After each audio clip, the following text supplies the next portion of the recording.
Breaking news from WRAL. Coverage you can count on. Breaking news, wreckage recovery. Crews remove more debris from the Potomac River following the mid-air crash. A dangerous trend in Durham. 2 people shot in 2 different shootings just hours apart. How city leaders hope to bring the violence to an end. And tariff tiff. China strikes back at the U.S. with levies on key products from America.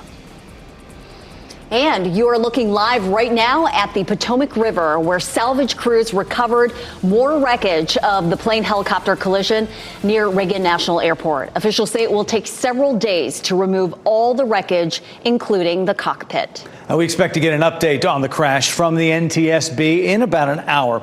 We'll carry it on WRAL.com and News Plus. Governor Josh Stein said today it is too early to assign blame for the deadly D.C. mid-air collision. One of the pilots of the Black Hawk helicopters involved is from Durham, Captain Rebecca Lobach. President Donald Trump last week blamed the crash on DEI, apparently referring to the pilots or the air traffic controllers. There's no evidence that that is the case, and Stein declined to respond to Trump's allegation.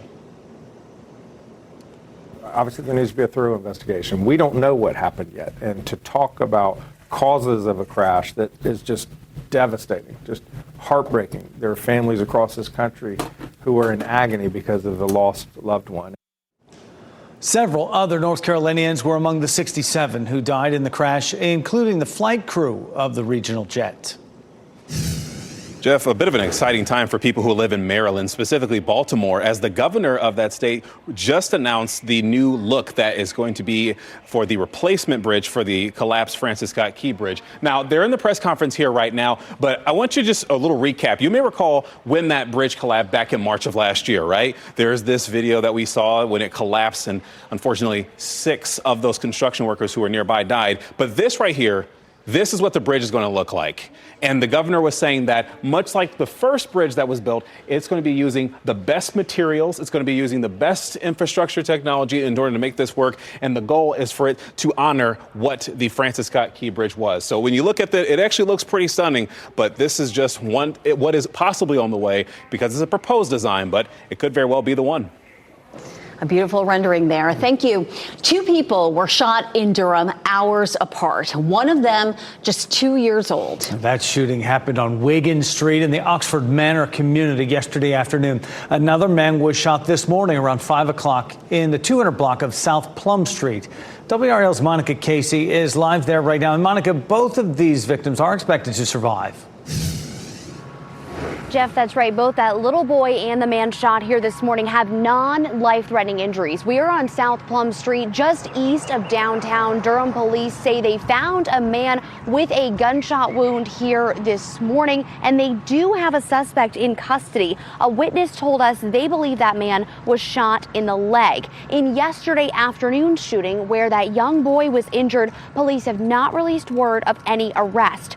Durham Mayor Leonardo Williams talked about that incident during last night's city council meeting. There is a lot that we have to talk about. There's a lot of people here tonight. These are probably the most cars I've ever had sign up for speakers. But our number one priority, no matter what, has to be that 2-year-old child.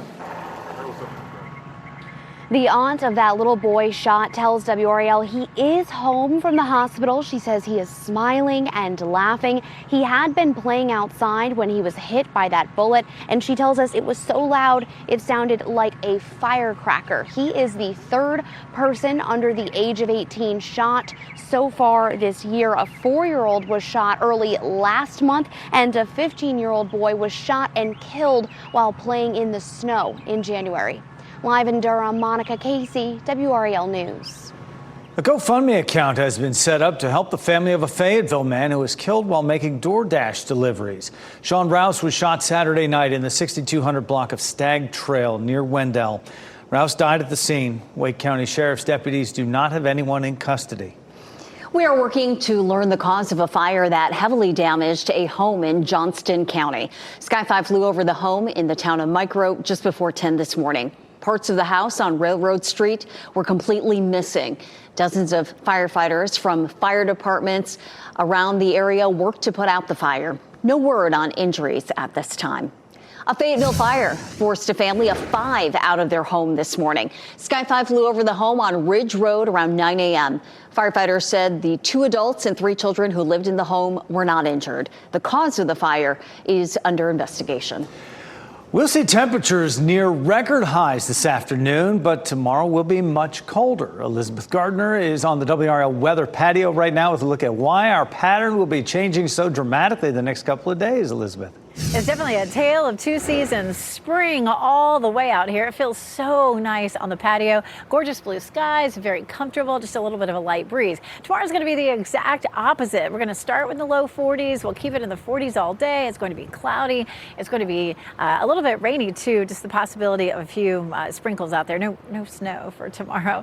I just have that up there because we're looking at the potential for there to be just a little bit of colder air, and of course the possibility as well that we end up with the chance of just a little bit of drizzle. We take a look at our view here in Cary. It looks absolutely beautiful. I hope there will be a lot of people out at the park. This is going to be the perfect day to spend some time outside before we get into tomorrow, where it's just going to end up not being nearly as nice outside. We take a look at temperature, 73 degrees right now. We'll climb on up into the mid 70s, which is going to put us very close to a record high.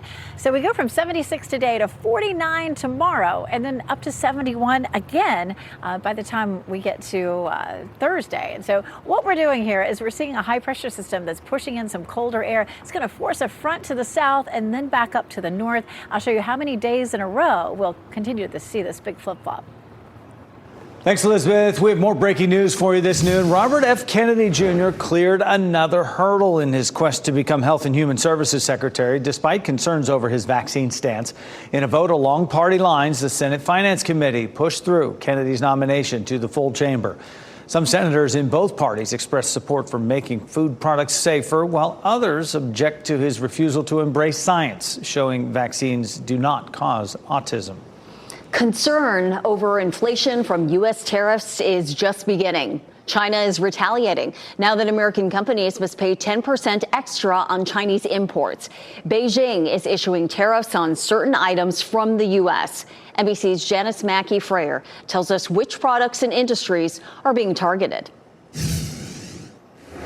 As President Trump stands down for now on Canada and Mexico, a trade war could be heating up with China, with rapid-fire retaliation from Beijing today on multiple fronts. China is imposing additional tariffs of 10 to 15% on a range of U.S. imports, including coal, liquefied natural gas, crude oil, farm machinery. It's also targeting some car imports, namely pickup trucks, and announced additional export controls on certain critical metals.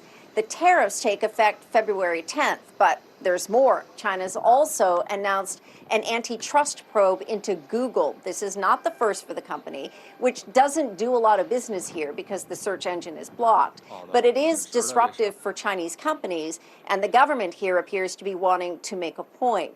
As well, 2 American companies, PVH Group, which owns clothing brands like Calvin Klein and Tommy Hilfiger, and Illumina, a gene sequencing startup, are being added to the unreliable entity list here, meaning they're effectively blacklisted from doing business.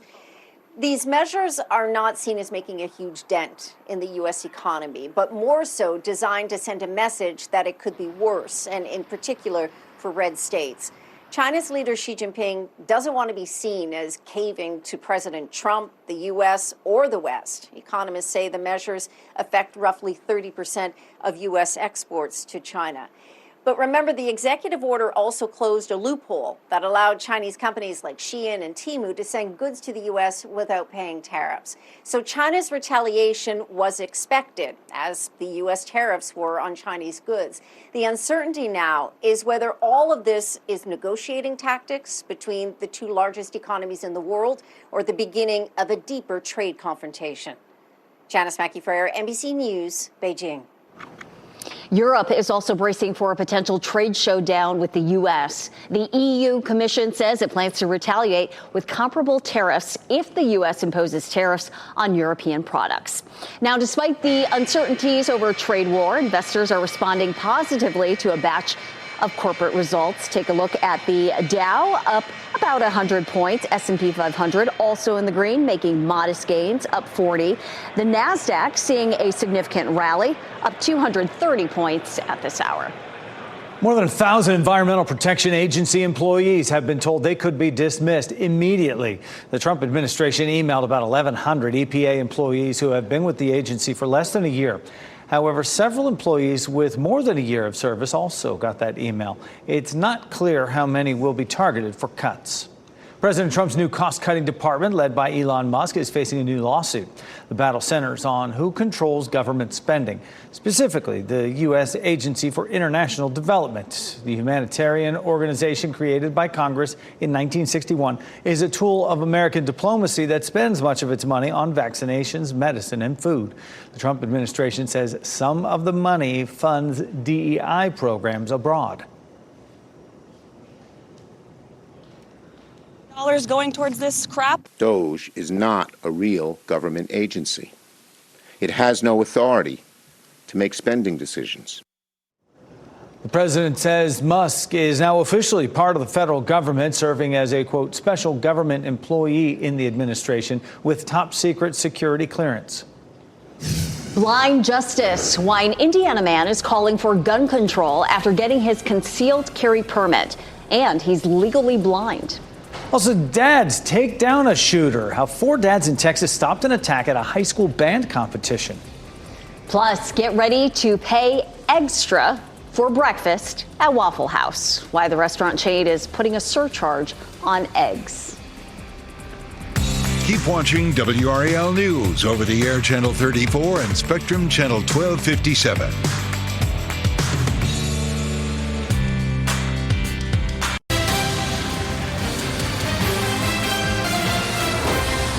A Philadelphia woman is searching for her sister who has been missing since last week's medical jet crash. 7 people died in that crash, including 1 person on the ground. 24 others are being treated at the hospital. One woman says her sister was visiting her boyfriend in Northeast Philadelphia on the night of the crash. He and family members have been calling her since that night to no avail. An Indiana man is calling for what he calls common sense legislation after he received his concealed carry permit. I thought at the last second somebody would go, wait a minute, and it just would not get approved. I'd get a letter that explained, listen, you can't aim a gun or put a bullet where it's supposed to go, so we're not going to give you this permit. And the reason he thought he wouldn't get approved is because Terry Sutherland is legally blind. Before he lost his sight as a teenager, he learned how to safely use guns with his family. Sutherland says he's not against the Second Amendment, but he says being able to get his concealed carry permit highlights a problem with Indiana's gun laws. 4 dads are being praised for taking down a shooter during a school band competition. This happened this weekend at a high school in Pasadena, Texas. The 83-year-old man burst into the school firing a handgun. A bullet hit one man in the shoulder. Doctors expect him to recover. The fathers say when they heard screams of an active shooter, they knew exactly what to do. Joe and myself, we looked at each other and it ran straight to the door. And by that time that we got inside, that's when Polo and Abram was right behind us. I grabbed his arms while Adam took the gun out. Then once the gun was removed from his hand, we had no handcuffs. So I took off my belt, made a handcuff. Yeah, this is not just any ordinary group of band dads. They were made up of an Air Force veteran, an Army vet, and a Marine vet, as well as a 32-year police veteran. The shooter is being held on $80,000 bond. He told police he thought someone was chasing him and wanted to kill him and his wife. We're going to be in the mid-70s this afternoon, but is winter really over? Meteorologist Chris Michaels looks ahead to see if snow is still possible in North Carolina. We still have about 44 days left to winter, and on average, 57% of our average snow comes after February the 4th. So it can still happen. So let's look at some of the patterns that could potentially cause that. We're looking at the global weather pattern here in the North Atlantic, and the wind isn't overly strong and it's not overly weak either. It's sort of in a neutral phase up in the Arctic. So a lot of the Arctic air is going to be kept locked to the north, but there will be a sliver of cold air that makes it into the southern and central U.S. Now, farther to the south, you get some really mild air, and you get a temperature boundary right about there, just to our north. So we'll see frequent storm systems riding that boundary as we go through the next week or so. Now, NOAA's Climate Prediction Center shows the risk of heavy snow being to our north as we go into the next week or so. And if we were to look at what's called ensembles to kind of assess the chance or the probability of an inch of snow, just for fun, it shows about a 15 to 30% chance within the next 10 days. It is far from a slam dunk, but of course, you can never completely turn your back on it this time of year. We'll keep tabs here in the WRAL Severe Weather Center. Okay, snow in February, that's fine. March 1st, I draw the line at March 1st. No more snow. Meteorological spring. That's right. It's feeling like it. It really is feeling like it already. Elizabeth Gardner out there on the WRAL weather patio. We had our snow a couple weeks ago. I feel like we're done. Well, now Chris said, maybe not. And I will say that I looked at some of our long-range models for the middle of next week, kind of that time period where he was talking about. And the models have been, throwing a little this, throwing a little that.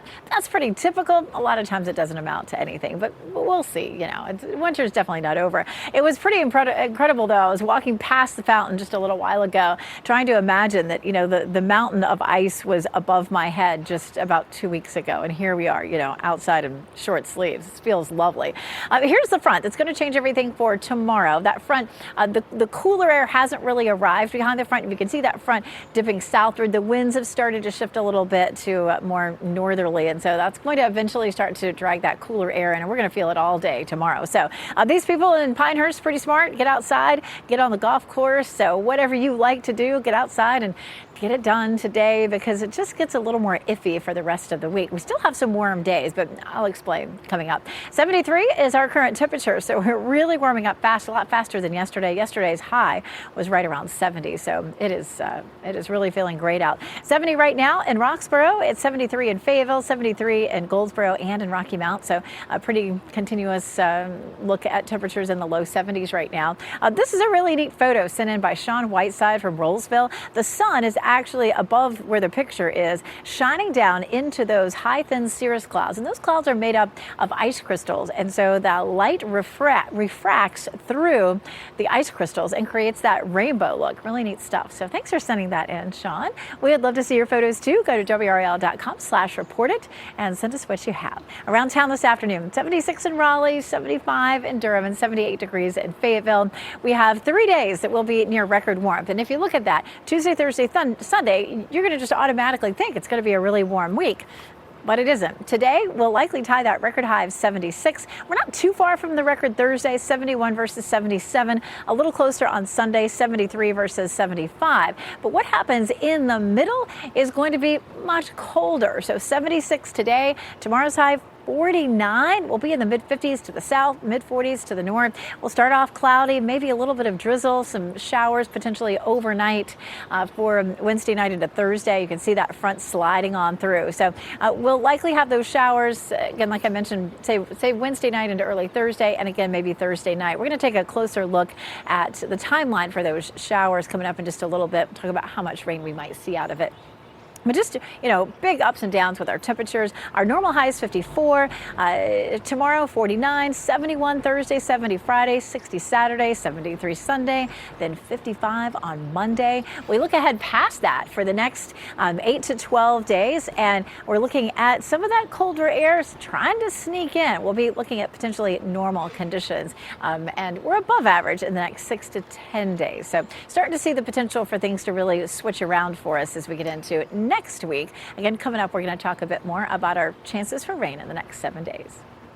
The big takeaway, tomorrow will be chilly. Yeah. It will not be like today, so enjoy today. Making old new again. This afternoon at 4, we look into how a developer hopes to turn the old Kmart building over on Western Boulevard into an entertainment destination.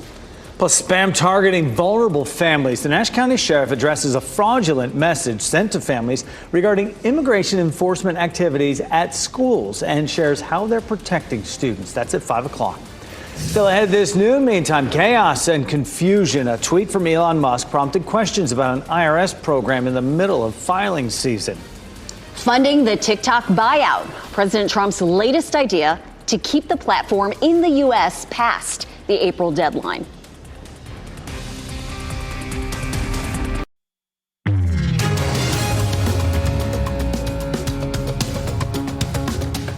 President Donald Trump's 75-day extension of the TikTok ban ends on April 5th. Trump supported a TikTok ban during his first administration, citing national security concerns. Now he wants to save the platform. Ted Lindner explains one avenue Trump is exploring. While TikTok came back online in the U.S. after a brief blackout in mid-January, the fate of the popular social media app is still up in the air. President Donald Trump has given TikTok's Chinese-owned parent company until early April to find a domestic buyer. Trump also wants the U.S. to have a 50% stake in the app. A new move may help open those doors and allow the U.S. to profit off of TikTok in the future. We're going to have a sovereign wealth fund. President Trump signed an executive order Monday instructing the country to explore the creation of a government-owned investment fund, also known as a sovereign wealth fund. Within the next 12 months, we're going to monetize the asset side of the U.S. balance sheet. Essentially, sovereign wealth funds are supposed to help countries invest surplus funds in projects that help the nation. They also can put money towards buying government stakes in companies. The extraordinary size and scale of the U.S. government and the business it does with companies should create value for American citizens. If we are going to buy 2 billion COVID vaccines, maybe we should have some warrants and some equity in these companies. While details have not been specified, President Trump is suggesting the fund could help finance the purchase of TikTok. And that was Ted Lindner reporting. Trump's order will also examine whether Congress will need to pass new legislation for the fund to start.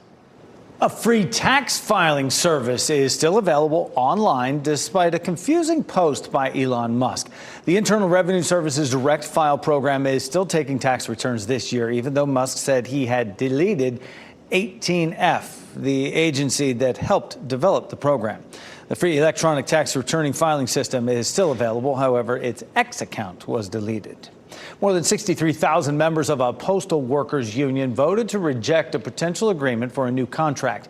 The National Association of Letter Carriers reached a tentative agreement in October. Under the new agreement, all city letter carriers would receive 1.3% wage increase. The contract included a change that protected pregnancy from discrimination. The union plans to resume talks by the end of this week. Uber is introducing a new feature for passengers with service animals. The ride-sharing app will allow passengers to notify drivers in advance about their companion. If a driver chooses to not accept a ride after learning about the service animal, Uber says a warning will be sent out, saying it is not only against company policy, but also against the law. Drivers who refuse rides with service animals risk permanently losing access to the platform. Recouping cash, how one breakfast spot is dealing with the high cost of eggs brought on by bird flu and inflation. Saved by a Scan, the new campaign to help eradicate lung cancer. Here are your winning NC Education lottery numbers on your screen right now. Renee and I'll be right back.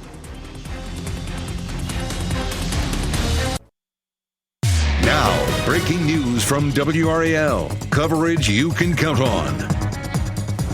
Chris Lovingood here in the WRAL Live Center to show you this breaking news that we are above right now in Sky 5. What you're seeing here are live images coming in, and this is near Redfoot Road, specifically also near Falls Lake here. And as we zoom out, you'll see there are clearly some plumes of smoke coming out from this, and it seems that this area, these woods here, have been scorched.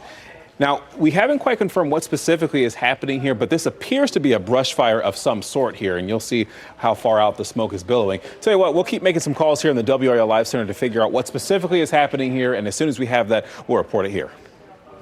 Thanks, Chris. The cost of a widespread bird flu outbreak is trickling down to consumers. And not just at the grocery store either. WRAL's Carly Haynes is live outside Waffle House. And Carly, the company has recently made some changes to its prices. I don't know about this. 50 cents for an egg, huh? That's right. The next time you walk into Waffle House, you will be paying more. We talked to the company, and they confirmed that they are adding a 50-cent surcharge per egg. This directly relates to that widespread bird flu outbreak. North Carolina has seen the third most number of bird flu cases in the country. According to the Department of Agriculture, that's largely due to an outbreak in Hyde County. More than 3 million birds were infected at a commercial farm there. The spread means farmers have to kill egg-laying birds, and smaller supply is leading to those higher prices. Businesses like Waffle House are trying to keep up. Waffle House said in a statement, while we hope these price fluctuations will be short-lived, we cannot predict how long this shortage will last. We are continuously monitoring egg prices and will adjust or remove the surcharge as market conditions allow. And it's not just at restaurants, it's also at grocery stores. As we know, the Department of Agriculture says grocery store prices for eggs are expected to increase 20% this year. Carly Haynes, WRAL News, live in Raleigh. One of those staples. Carly, thank you. Covering Wake County today, school leaders will lay out their top priorities for lawmakers in Raleigh. WRAL's Kelsey Coffey tells us the board wants to see issues like teacher pay and school calendars addressed. The board will meet here at Wake School's headquarters to talk about what they should bring before state lawmakers. They have three main priorities: teacher pay, special education funding, and changing the school calendar. Let's talk about teacher pay first. School leaders want to pay teachers more. That's usually an ask every year. They also want to increase special education funding. Right now, students with more mild disabilities are funded at the same rate as students with more severe disabilities. State officials and local school leaders have discussed changing that funding model. School leaders also are looking to start the school year earlier in August. WRAL education insider Emily Walkenhorst explains why. They want to be able to finish exams before Christmas break, before students kind of have a chance to forget things. They want to be able to align with community colleges since more and more high school students are taking community college classes. Walkenhorst says all of these are just general ideas. They don't have a dollar amount on these requests yet, but we'll be sure to keep you updated on what comes out of this meeting tonight at 5:30. Kelsey Coffey, WRAL News in Cary. The Johnston County School Board held a special meeting this morning to discuss who will fill the seat vacated by Ronald Johnson. Johnson was found guilty last month of extortion and other crimes. Testimony in the trial included sexual affairs with Johnston County school employees and other accusations. A judge sentenced him to at least 6 months in jail. A Green Hope High School student received a big surprise today.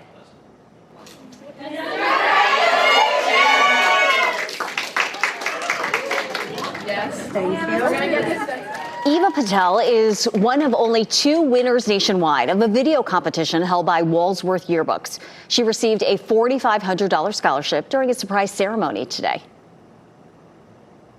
She'd been hyping up this secret thing that we're going to do, and you got to dress nice, but it's a surprise. This is quite literally the last thing I thought of. I don't know if I deserve all of this, but it's really, really sweet. Patel won for her video essay that explores the significance of storytelling through her work on the school's yearbook staff. Good for her. Today in Durham County, planning for a new 26-mile trail network is taking place. The new trail would replace an inactive rail line, and it'll also connect schools, neighborhoods, and community centers between Durham and Roxborough. You can provide input on this new plan tonight from 5 to 7 p.m. at the Durham County Main Library, or tomorrow from 6 to 7:30 at the Durham North Regional Library.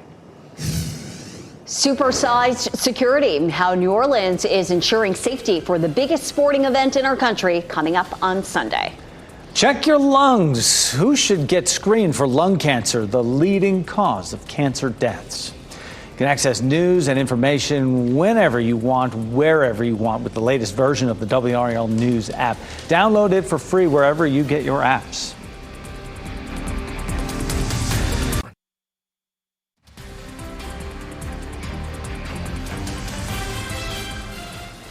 What a beautiful day for golf, right, Jeffrey? Yeah, I know. You'll be there at some point on a golf course. You're looking live at Southern Pines and watching WRAL News, available on Spectrum and the WRAL app on your TV or streaming device. Our resident golfer. What day isn't, I say. But we're going to hit the hard court here first. UNC men's basketball head coach Hubert Davis says changes will be coming to his coaching staff. Davis says they plan to increase the size of the staff, hire a general manager, and add more positions involved with certain certain aspects of modern college athletics like NIL and the transfer portal.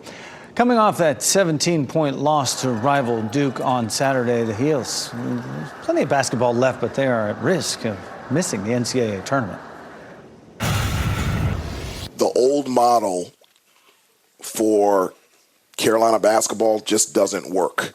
It's not sustainable. It has to build out because there's so many things in play with NIL, the transfer portal, agents, and you need a bigger staff so I can do what I'm supposed to be doing, is that coaching basketball. UNC rival Duke has had a general manager for its men's basketball team since the summer of 2022. Super Bowl week is in full swing in New Orleans. There are no public events today, but the festivities officially kicked off with the Super Bowl opening night at Caesars Superdome. You were looking live there. Players and coaches from both teams made their first public appearances of the week. Fans also had a chance to take pictures with the Lombardi Trophy that will be given to the winner of the big game. City and state officials say while there are no credible threats to the public, there will be an enhanced security zone around Bourbon Street starting tomorrow. Officers will also conduct mandatory bag searches for anyone entering the area. Thousands of law enforcement officers are being deployed. Authorities say they are bringing in additional physical barriers to secure entry points. You can watch Super Bowl 59 on Fox 50. Kickoff is at 6:30 on Sunday night. Avoiding brain injuries, how Duke researchers are working to reduce the risk of dementia in football players. And the latest launch by SpaceX, when you could see the Falcon 9 ascent from here in North Carolina.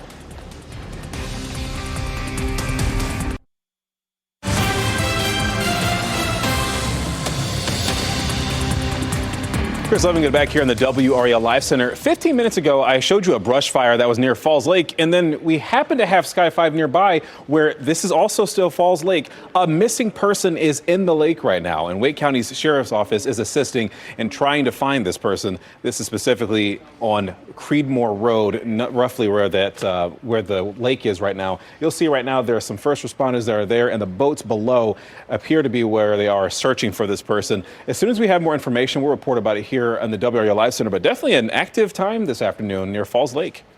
No question. Thanks, Chris. Duke researchers are calling attention to long-term effects of brain injuries from football on athletes, particularly black males. According to the Alzheimer's Association, black men are 2 times more likely to develop Alzheimer's or other dementia. The Duke Sports Performance Initiative is working to reduce risk by educating athletes at younger ages on signs and symptoms of concussions or other brain injuries. One sports medicine physician says community involvement is key. You see these athletes now, in their 4th grade, 5th grade, 6th grade. All of us have seen these YouTube videos and everything else of them hitting each other, very hard. So some of them are getting these issues at an early age. So the earlier you get to them, the better they are. And when you think about it, the effort also helps athletes manage their mental well-being with those mental health screenings. Today is World Cancer Day. Lung cancer is the leading cause of cancer deaths, and experts say early detection can save lives. The American Lung Association says smokers and former smokers over the age of 50 should get screened, but many don't. Low-dose CT scans are fast, painless, and can reduce the lung cancer death rate by up to 20%. Take a quiz to see if you qualify for a low-dose CT scan by visiting the American Lung Cancer Association's website. UNC Chapel Hill launched a new initiative to address student mental health. The university installed 2 types of HOPE signs. Crisis intervention signs provide immediate access to crisis resources, and pro-mental health signs encourage a culture of compassion and care. SpaceX is launching a rocket from Florida this evening, and we have a chance to seeing a unique view from here. Meteorologist Chris Michaels shows you what to look for. There was a SpaceX launch that was supposed to happen yesterday evening, but it's now been delayed tentatively until this evening. The launch time is scheduled to be at 6:07. This is what it looked like in early July. Now, granted, that was before sunrise, and it was a really cool shot there in Rayford. So let's talk about what's happening this time around. The weather so far looks good for launch. Minimal cloud cover along Cape Canaveral, but what you get after 6:07 is some of those vapor trails as it starts to go high in altitude latitude and off the East Coast, the setting sun in the west can help illuminate some of those vapor trails. So we may actually get a shot of that, again, shortly after 6:07, and at times it can linger a little bit. So definitely be on the lookout for that. If you get pictures or a video of it, we want to see them. We want to give you a shout out. Go to WRAL.com/report it to send your pictures or videos there. And I remember that last one, because it had the sunrise behind it kind of illuminate. Right. Well, this one's going to be coming from, the sunset into the darkness. So maybe we'll see that tonight. Yeah, if you see any vapor trails, just take a picture of it and send it to Report It. I don't know if you can see right here. This is a person on a picnic blanket at Dix Park right now, just getting some sun. Elizabeth, that person has a great idea right now. They do. I mean, it is definitely warm enough. It's warmer than it was yesterday. We've already hit 73 degrees, and we're going to keep climbing on up to mid-70s, maybe upper 70s in a few places. So it's just Goldilocks weather out there. Take a live look at Fayetteville, Raleigh, Apex, and Chapel Hill, all looking beautifully sunny with just a few high thin clouds.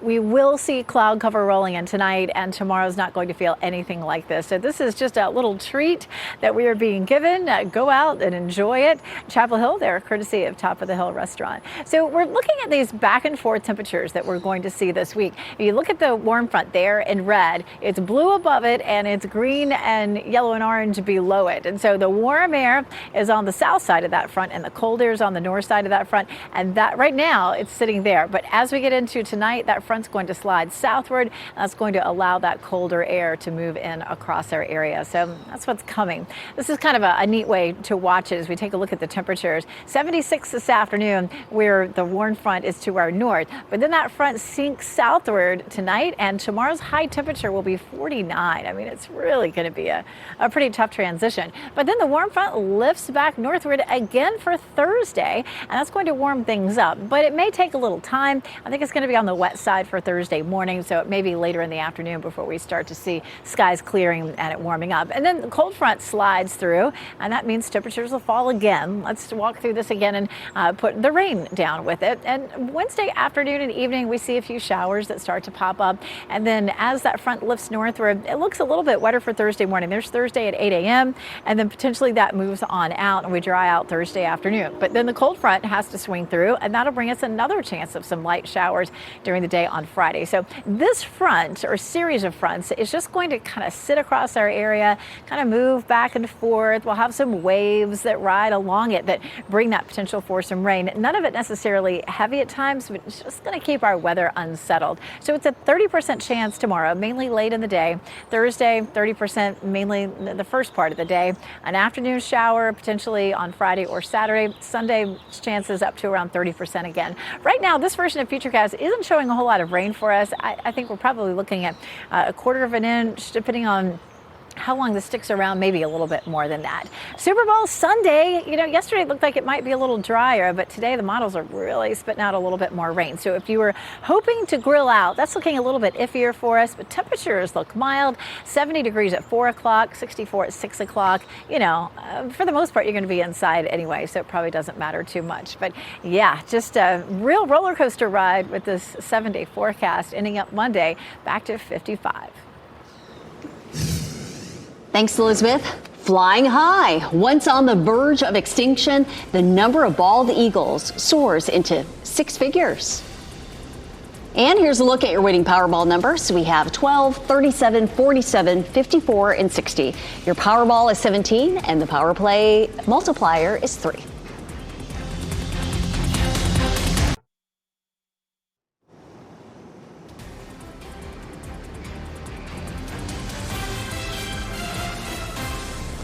Wrap things up with a look at a few of the headlines we are following for you today. 2 people were shot in Durham hours apart, and one of them was just 2 years old. A shooting happened on Wigan Street in the Oxford Manor community yesterday afternoon. Another man was shot this morning around 5 in the 200 block of South Plum Street. Police say they do have a suspect in custody in connection to the shooting on Plum Street. They have not announced any arrests connected to the 2-year-old being shot.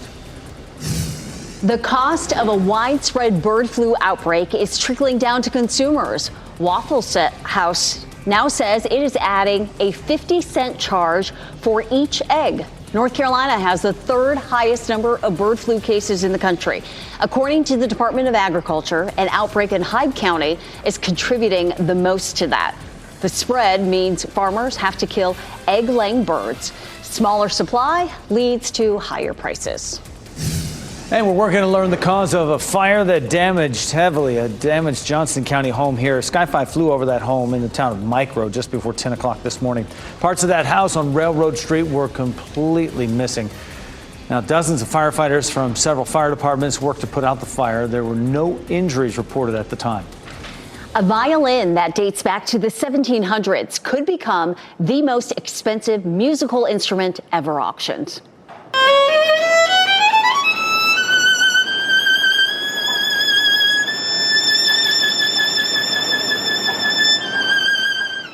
The instrument was crafted in 1714 by famed violin maker Antonio Stradivari. It was owned by Joseph Joachim, arguably the most famous and most notable violinist of the 19th century. It is expected to sell for $12 to $18 million. The violin was gifted to the New England Conservatory in Boston, which is selling it for student scholarships. The American bald eagle is making a big return. Bald eagles reached an all-time low of 417 nesting pairs in 1963. That landed them on the endangered species list. Now, just 2 decades after being removed from the list, the eagle is seeing a return, a resurgence in numbers in the lower 48 states. Former President Biden signed legislation in December that officially made the eagle the country's national bird. That is great news. Our pet of the day comes to us today from Pawfect Match Rescue. Chester is a 2 to 3 year old 15-pound boy looking for his forever home. He is potty trained and loves dogs, kids, and cats. Chester hails from Louisiana, but is now a Carolina boy, hoping for lots of playtime under the Carolina sky. If you would like to learn more about Chester, contact Pawfect Match Rescue at the number on your screen. Troubleshooting tuberculosis coming up on WRAL News at 4, the local hospital linked to a spike in cases and what you can do to protect yourself. And we leave you now with a live picture of the Potomac River, where salvage crews recovered more wreckage of the deadly plane helicopter collision at Reagan National Airport. The NTSB is expected to update the media about the progress in less than 5 minutes about that, and we will carry that news conference on WRAL.com and on WRAL News Plus as well. Meanwhile, make the most of the sunshine out there and the warm temperatures. We could tie a record today, getting in the mid-70s, but tomorrow, it'll be cold. Flip the script. Exactly. Yeah, right back to grabbing the coat once again. NBC News Daily is next on WRAL, your next local news update in 30 minutes. Have a great day. Enjoy some of that sunshine out there. Keep watching WRAL News over the air Channel 34 and Spectrum Channel 1257.